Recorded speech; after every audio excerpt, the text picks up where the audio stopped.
The phone call came while I was in a meeting with investors. My assistant's face appeared at the conference room door, pale and worried. "Grace, it's urgent," she mouthed. I excused myself, heart pounding, expecting news of an accident or illness. Instead, I heard my neighbor's hesitant voice. "Grace, I think you should know. Your father just sold your car. A tow truck came and took it an hour ago." I stood frozen in the hallway, phone pressed against my ear. My silver BMW, the one I'd worked 3 years to afford, was gone. "Are you sure?" I asked, though I already knew the answer. My father had a key. I'd given it to him months ago when he claimed he needed to borrow it for a doctor's appointment. That appointment never happened. Now I understood why. The betrayal hit like ice water, sharp and stunning. But beneath the shock, something else stirred, a cold, calculated anger I'd been suppressing for years. This time he'd gone too far. This time, he didn't know what he'd actually done. The title wasn't in my name. It was registered to my company, Sterling Solutions LLC. And that changed everything. I'd spent my entire childhood watching my father choose himself over everyone else. While my younger brother, Marcus, got new clothes and video games, I wore hand-me-downs and worked part-time jobs starting at 14. When Marcus wanted guitar lessons, Dad found the money. When I needed books for school, I was told to use the library. The favoritism wasn't subtle.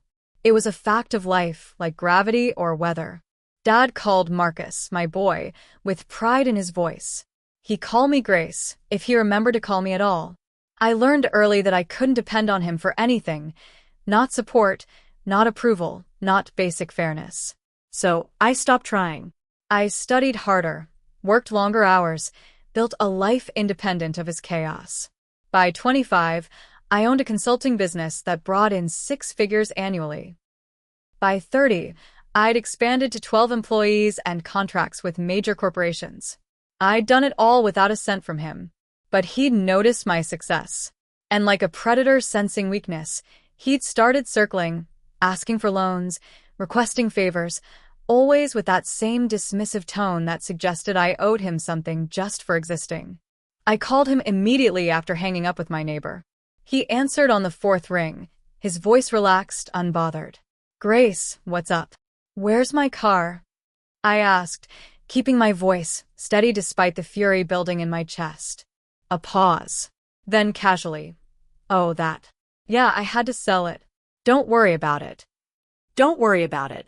As if my car was his to dispose of. "You sold my car?" I repeated slowly.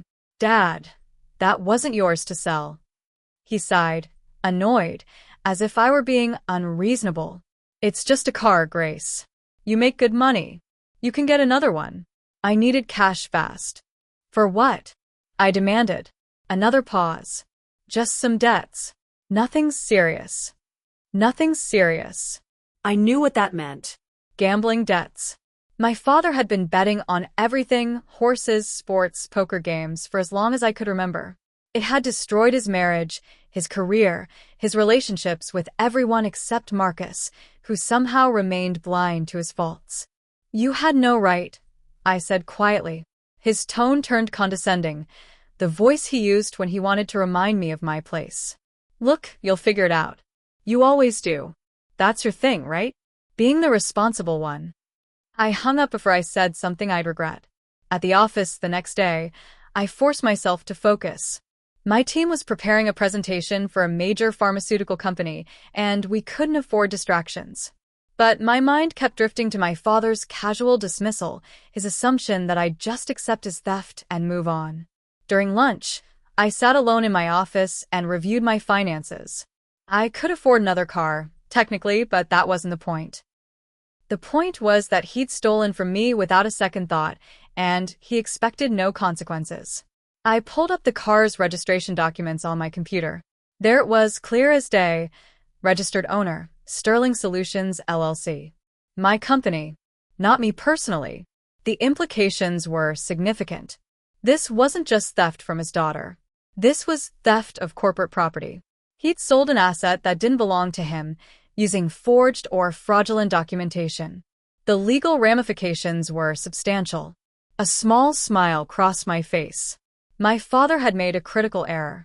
He'd assumed the car was mine personally, that I'd registered it under my own name like any normal person. But I'd been strategic. All my major assets went through the company for tax and liability purposes. He'd just committed corporate theft without realizing it. I called an old colleague from my early business days, Tyler, who now worked as a manager at one of the city's largest dealership groups. We'd stayed friendly over the years, occasionally meeting for coffee to discuss industry trends. "Tyler, I need some advice," I said when he answered. "Legal advice about a car sale." I explained the situation, the stolen car, the company registration, my father's gambling debts. Tyler listened carefully, asking clarifying questions. When I finished, he let out a low whistle. "Grace, this is serious. If he sold a vehicle registered to a business entity without authorization, that's not just theft.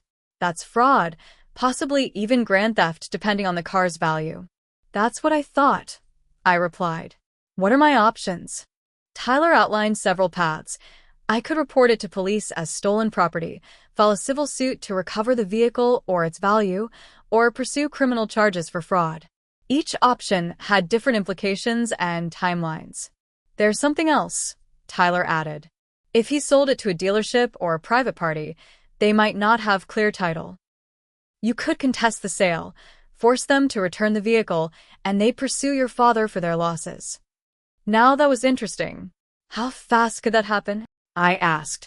Tyler explained the process. It would require documentation, legal filings, probably a lawyer. But it was absolutely possible. "Thanks, Tyler," I said. "You've given me a lot to think about." I hung up and began drafting a plan. This wasn't about revenge anymore. This was about accountability. My father was about to learn that his actions had consequences. I called a family meeting for Sunday dinner, something we hadn't done in years. My father sounded surprised when I invited him, but he agreed. Marcus would be there too, along with our aunt, my father's sister, who'd always try to keep peace in the family. We gathered at a neutral restaurant, tension thick before anyone even ordered. My father arrived last, looking relaxed, confident. He didn't know what was coming. After we ordered, I set a folder on the table. "I want to talk about my car," I said calmly. Dad waved dismissively. "Grace, I told you I'll pay you back eventually. Stop being dramatic." Dramatic. I opened the folder, revealing the registration documents. The car he sold was registered to Sterling Solutions LLC. My company, not me personally. The color drained from his face. Marcus looked confused. "What difference does that make?" "It means," I said, keeping my voice level, "that Dad didn't just steal from me. He stole corporate property. He committed fraud against my business." My aunt gasped. My father's jaw tightened. "That's ridiculous. It was your car. You drove it." "But I didn't own it personally," I countered. "The company owned it. And you, without authorization, sold company property. That's a crime, Dad. A serious one." He stood up abruptly. "You're being petty, Grace. It's just paperwork." "It's the law," I replied firmly. "And for the first time in your life, you're going to face consequences for stealing from me."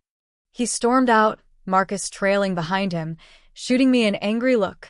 My aunt stayed, reaching across the table to squeeze my hand. "I'm proud of you," she whispered. Someone needed to stand up to him. The days after the family meeting were quiet. Too quiet.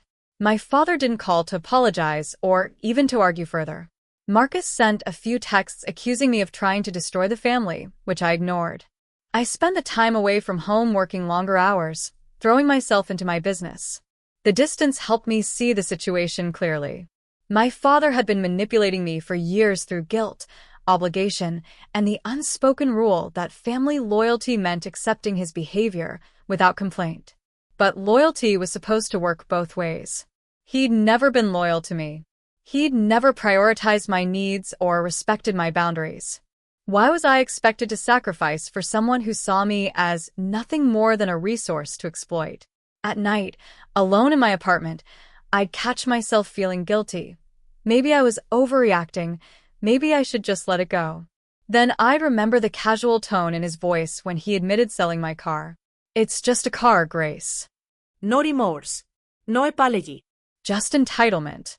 The guilt would evaporate, replaced by cold determination. This wasn't about the car anymore. It was about ending a pattern that had defined my entire life. I was tired of being the responsible one who cleaned up his messes while he faced no consequences. I hired a private investigator. If I was going to pursue this legally, I needed to understand the full scope of my father's debts. The investigator, a former police detective named Helen, was thorough and discreet. 3 weeks later, she delivered a report that made my stomach drop. My father owed money to at least 7 different creditors: casinos, loan sharks, credit card companies. The total exceeded $200,000. But the most damaging discovery was a series of pawn shop receipts. He'd been pawning items for years, including things that didn't belong to him. My mother's jewelry, which he'd inherited after her death and was supposed to split with me. Collectibles I'd stored at his house. Even Marcus's old gaming system, though he'd probably never noticed. This wasn't impulsive behavior. It was a pattern of theft and deception spanning years. I sat in my office, staring at the evidence spread across my desk. This was worse than I'd imagined. My father wasn't just a gambler. He was a serial thief who'd been stealing from his own family to fund his addiction. The car was just the latest, most brazen theft. I made copies of everything and stored them in a secure location. This evidence would be crucial for what came next. I contacted a lawyer specializing in corporate theft. Her name was Nicole, and she came highly recommended. In our first meeting, I laid out everything: the car sale, the company registration, the evidence of my father's other thefts. Nicole reviewed the documents carefully, making notes. "You have a strong case," she said finally. "The registration is clear. He had no authority to sell company property. We can pursue this criminally or civilly. Criminal charges would likely result in prosecution. Civil action would focus on recovering the vehicle or its value. What do you recommend?" I asked. Nicole leaned back in her chair. "That depends on your goal. Do you want justice, or do you want your car back?" I thought about it. "Both," I said. "But more than that, I want this to stop. I want him to face real consequences for once in his life." She nodded. "Then we'll start with a civil claim to recover the vehicle. That's faster and puts immediate pressure on him. Once we have the car back, we can decide whether criminal charges are appropriate." We began drafting the paperwork that afternoon. The legal process was slower than I'd hoped, but Nicole assured me we had an airtight case. Within 2 weeks, we'd filed a claim asserting ownership of the vehicle and demanding its return. The dealership that bought the car from my father was named in the suit. They'd have to prove they purchased it legitimately, which they couldn't, because my father never had the right to sell it. Word spread quickly through my extended family. My uncle called, asking if the rumors were true. "You're really suing your own father?" he asked, disbelief in his voice. "He stole from my company," I replied calmly. "Yes, I'm taking legal action." My uncle tried to mediate, suggesting we work it out privately. "Families shouldn't air dirty laundry in court," he said, repeating the same tired lines I'd heard my whole life. "Families shouldn't steal from each other either," I countered. But here we are. Marcus called next, angry and defensive. "You're trying to ruin Dad's life over a stupid car," he accused. "This isn't about the car," I said, though I knew he wouldn't understand. "This is about accountability." "You've always been jealous that Dad loves me more," Marcus shot back, and there it was, the truth neither of us had spoken aloud before. "Maybe," I admitted, "but that doesn't give him the right to steal from me." Marcus hung up without another word. I sat in the silence of my apartment, feeling the weight of my family's rejection. They'd all taken his side, just as they always did. It hurt more than I'd expected, but I'd made my choice. I couldn't keep sacrificing myself to maintain a family that didn't value me. This time, I was choosing me. The fallout intensified over the next month. My father started a whisper campaign, telling relatives I was heartless and vindictive, that I was destroying the family over nothing. Some believed him. I received calls from cousins I hadn't spoken to in years, all lecturing me about forgiveness and family loyalty. At a cousin's wedding, I was seated at the back table, far from the family section. The message was clear. I'd been cast out. Marcus wouldn't even look at me. My father held court at the main table, playing the victim, garnering sympathy from everyone who didn't know the full story. I left early, driving home in a rental car, feeling hollowed out. This was the loneliest I'd ever felt. My aunt called that night. "I'm sorry about today," she said. "They don't understand what he's done to you." "Do you?" I asked. She was quiet for a moment. "I've watched him manipulate people my whole life. Our parents enabled him, his wives enabled him, and now his children do too. Except you. You're the first person who's ever stood up to him." Her words were a lifeline. I wasn't crazy. I wasn't heartless. I was just finally refusing to be a victim. My lawyer called with an update. The dealership had responded to our claim, requesting proof of ownership. We provided the registration documents, the company formation papers, and evidence that I was the sole owner of Sterling Solutions LLC. The dealership's lawyers reviewed everything and quickly reached out to negotiate. "They want to settle," Nicole told me. "They'll return the vehicle and pursue your father for the sale price he received." "What does that mean for him?" I asked. Nicole explained that the dealership would likely sue my father for fraud, seeking damages for their losses. They might also report him to law enforcement. "This could get serious for him very quickly," she warned. I thought about my father's face at that family dinner, his dismissive tone, his complete lack of remorse. "Good," I said.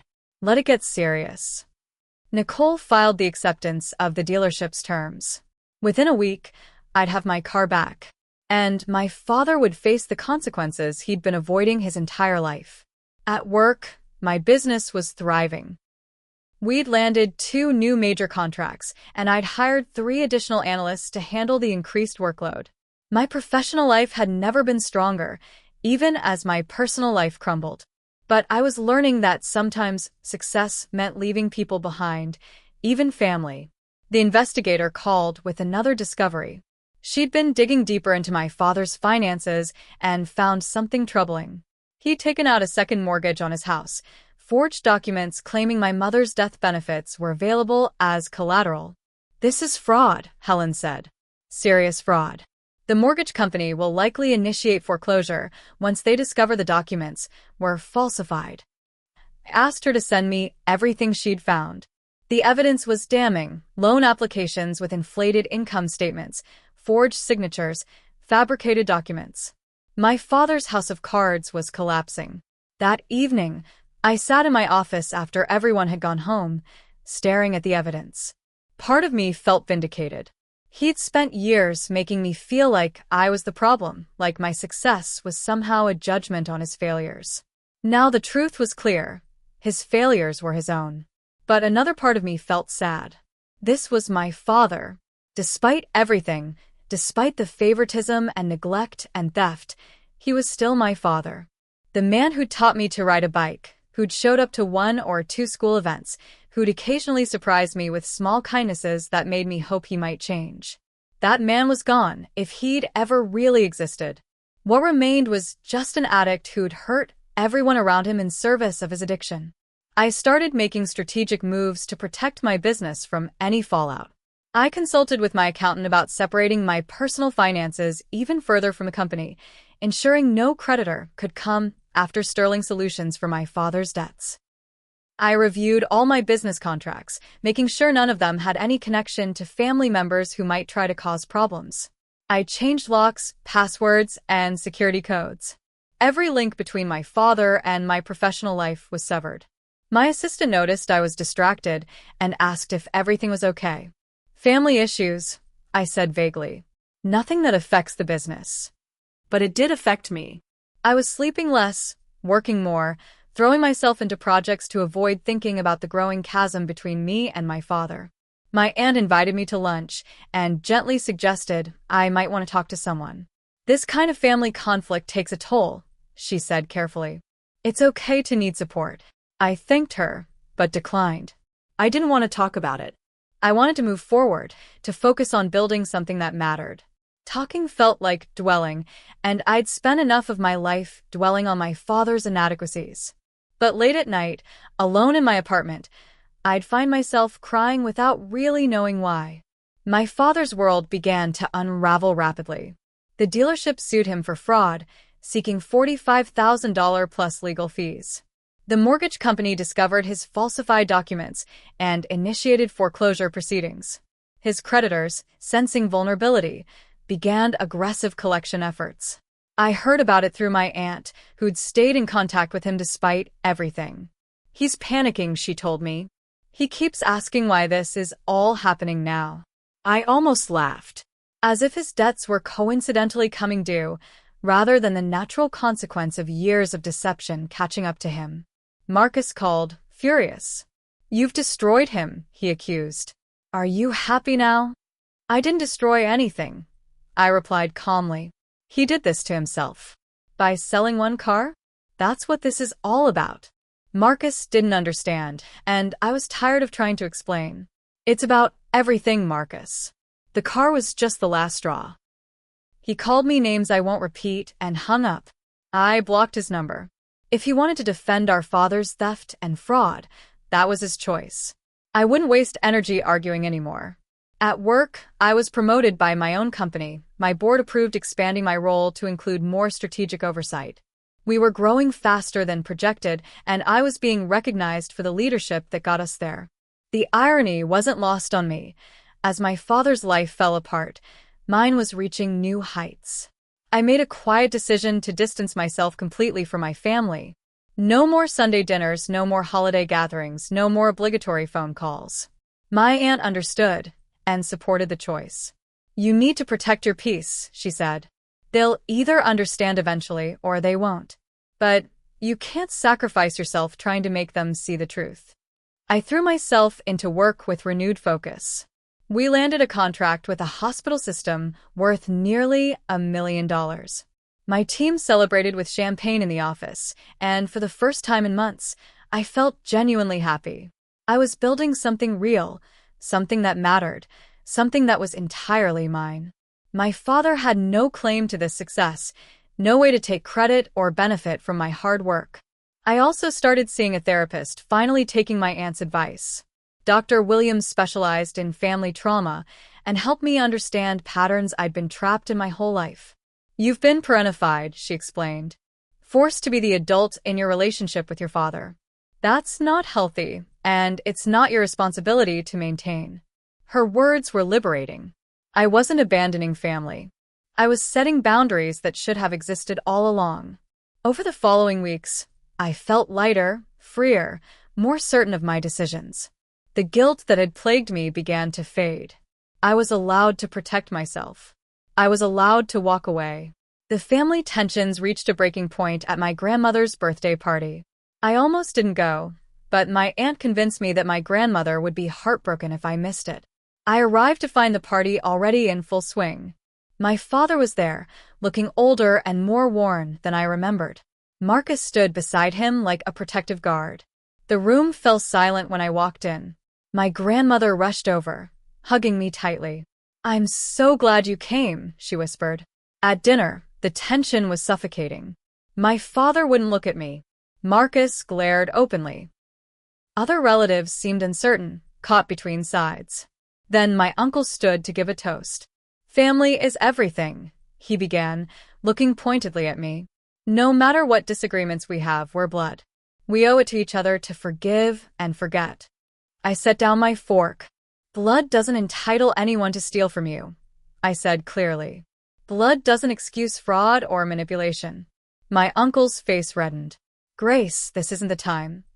"Then when is the time?" I interrupted. "When do we talk about the fact that Dad has been stealing from family members for years? When do we acknowledge that he sold my car, company property, to cover his gambling debts?" My father stood abruptly. "I don't have to listen to this." "No, you don't," I agreed. "You never have to listen. That's always been the problem." He left, Marcus following. Several relatives went after them. My aunt stayed, as did my grandmother, who looked tired but not surprised. The party ended early. As I drove home, I realized I'd been freed from something I didn't know was holding me back. The pretense was over. The family knew the truth now, Even if they chose not to believe it, I'd said my piece. What they did with it was their choice. I received my car back 3 months after my father sold it. The dealership delivered it to my office with profuse apologies and a full detailing service. I walked out to find it parked in my reserved spot, gleaming in the afternoon sun. My assistant came out to stand beside me. "Welcome home," she said with a smile. I ran my hand along the hood, feeling a strange mix of satisfaction and emptiness. I'd won. The car was back. My father was facing legal and financial consequences. Justice had been served. So, why didn't I feel triumphant? That evening, I drove the car home slowly, getting reacquainted with it. It was just a vehicle, metal and machinery, but it represented something larger, my refusal to be victimized anymore. My father had tried to take from me without consequence, and I'd proven he couldn't. But revenge, I was learning, was hollow. The real satisfaction wouldn't come from his downfall. It would come from building a life so strong, so independent, that his actions couldn't touch me anymore. That night, I made a decision. I wouldn't pursue criminal charges. The civil case was enough. He'd face consequences from the dealership, the mortgage company, his creditors. I didn't need to pile on. I just needed to move forward. The door I'd closed on our relationship would stay closed. But I wouldn't spend energy actively seeking his destruction. I'd simply build something better without him. My father's legal troubles escalated beyond anything I'd anticipated. The dealership's lawsuit went to court, and they won a judgment for $58,000, including legal fees. His mortgage foreclosure proceeded, and the bank put his house up for auction. His creditors sued one by one, each judgment adding to the mountain of debt. I heard updates through my aunt, who'd maintained contact with him despite everything. She never asked me to help him, understanding that bridge was burned. But she kept me informed, perhaps thinking I needed to know how far he'd fallen. He'd moved into a small apartment, lost his car to repossession, and was working a minimum-wage job for the first time in decades. The golden boy, Marcus, had distanced himself once the financial support dried up. Apparently blood wasn't thicker than money after all. I felt no joy in his misery, just a kind of resigned sadness. This was the natural conclusion of a life built on lies and entitlement. He'd refused to face reality for so long that reality had finally forced itself upon him. My aunt told me he'd started attending Gamblers Anonymous meetings, though she wasn't sure if it was genuine change or just another performance. "He keeps saying it's not fair," she reported, "that everyone's turned against him." The irony was rich. After a lifetime of facing no consequences for his actions, he thought one instance of accountability was persecution. He genuinely couldn't see that he'd brought this on himself. 6 months after the car incident, I drove it to my office as usual. It no longer felt like a symbol of conflict. It was just my car, practical and reliable. I parked and was heading inside when I saw my father standing near the entrance. He looked smaller somehow, diminished. "Grace," he called out. "Can we talk?" I stopped, considering. Part of me wanted to ignore him and walk past. But curiosity won. "What do you want?" I asked. He approached slowly, hands in his pockets. I wanted to apologize. For everything. For the car, for all of it. I studied his face, looking for sincerity. What changed? He sighed. Losing everything changed me. I've been going to meetings, talking to a therapist. I'm trying to understand why I did what I did. And I prompted. And I realize I've been selfish my whole life. I took from you because I could, because you were responsible enough to have things worth taking. He met my eyes. "I'm sorry, Grace." "I know that doesn't fix anything, but I needed you to know." I stood there, feeling the weight of his words. This was what I'd wanted for years: acknowledgement, remorse, genuine apology. But now that I had it, it felt insufficient. "I appreciate the apology," I said carefully. "But it doesn't change anything between us. You showed me who you were, Dad. I believe you now." His face fell. "So that's it? No forgiveness." "Maybe someday," I replied.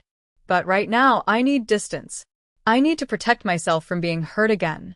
I walked into my building, leaving him standing in the parking lot. I didn't look back. My business continued to thrive. We'd grown to 23 employees and were being courted by a major firm interested in acquisition. The offer was substantial, enough to make me financially independent for life. I gathered my senior team to discuss it. "This is your company," I told them. "You helped build it. I want your input on whether we sell." We debated for weeks, weighing financial security against independence. Finally, I made the decision to decline. Sterling Solutions was mine, built from nothing, proof that I could create something valuable without help from anyone. Selling it would be practical, but keeping it felt right. We celebrated the decision with a team dinner, and I looked around at the people I'd hired, mentored, and watched grow into excellent professionals.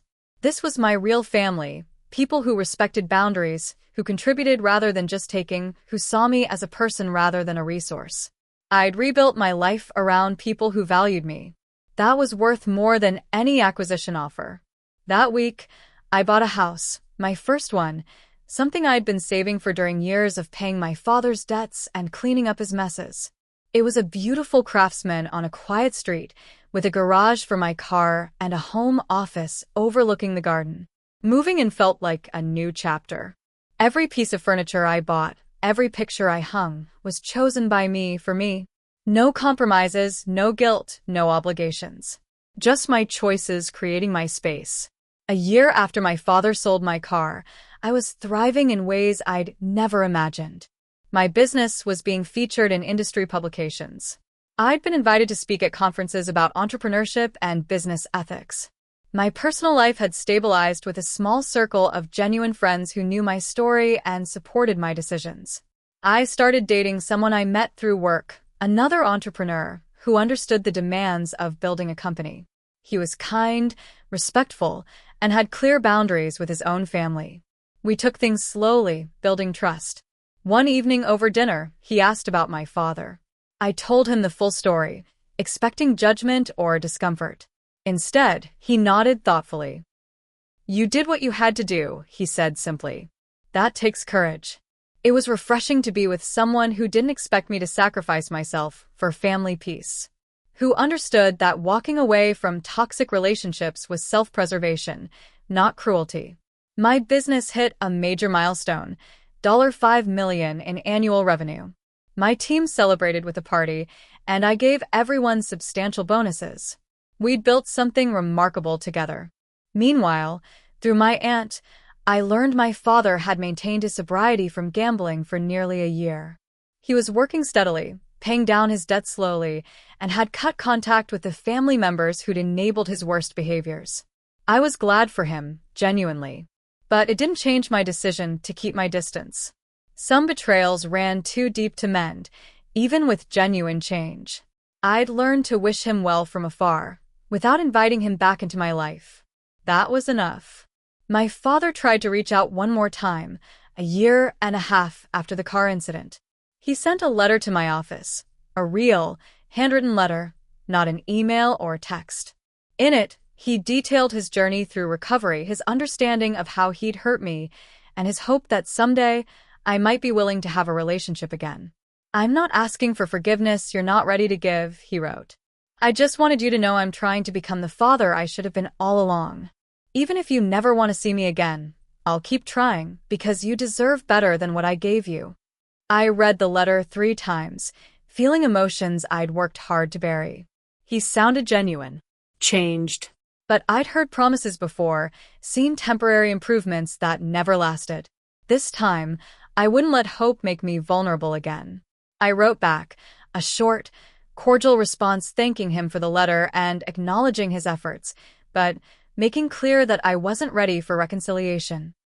I wished him continued success in his recovery and asked him to respect my boundaries by not reaching out again unless I initiated contact. It was the truth. Maybe someday I'd be ready to cautiously rebuild something with him.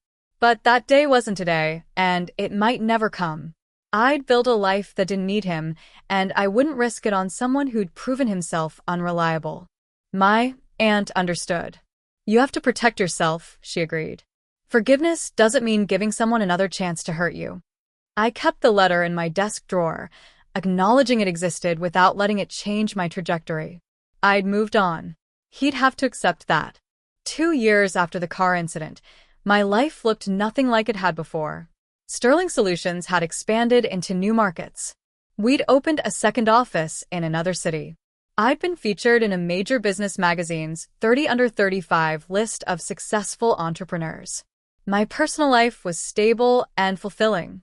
I'd gotten engaged to someone who respected my independence and supported my ambitions. We were planning a small wedding with close friends only. No family drama, no obligation invitations, just people who genuinely loved us. I'd made peace with the loss of my family relationships. My grandmother had passed away, and I'd attended her funeral, keeping appropriate distance from my father and Marcus. It was sad, but not painful. I'd grieved those relationships long before they officially ended. My business success had brought me into contact with others who'd walked away from toxic families. We shared stories, validation, and support. I learned I wasn't alone. Plenty of successful people had chosen their own well-being over family obligation. The narrative that family forgives everything, that blood binds absolutely, was being challenged.